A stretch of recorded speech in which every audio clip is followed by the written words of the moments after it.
যাবে, কষ্ট পাইবি বেটা।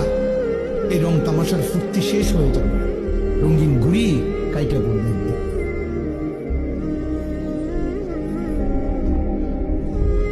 রঙিন ঘুড়ি একদিন কাইটা পড়বে, এই চুলের পেখম একদিন কেউ দেখবে না। এই যৌবনের অহংকার দোস্ত কেউ দেখবে না।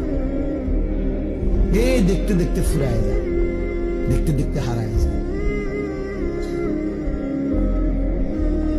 দেখতে দেখতে হারায় যায়। এই জন্য দোস্ত এটা ফিকির করা উচিত। আল্লাহ তাআলা বলছে, বান্দা ওয়ালি তুকমিলুল ইদ্দা, আমি চেয়েছিলাম তুমি আমার পুরাটা মাস পুরা করো, সবগুলো বন্দিগি পুরা করবা, পুরা করো, পুরা করো। আল্লাহ বলছে পুরা করো, কঠিন হবে না বান্দা, আমি পারবো না। পারবা বান্দা, আল্লাহ বলতেছে পারবা, আমি জানি তুমি পারবা, তুমি না পারলে আমি তোমারে দিতাম। লা ইউকাল্লিফুল্লাহু নাফসান ইল্লা উসআহা, আমি আমার বান্দার উপরে সাধ্যের অতিরিক্ত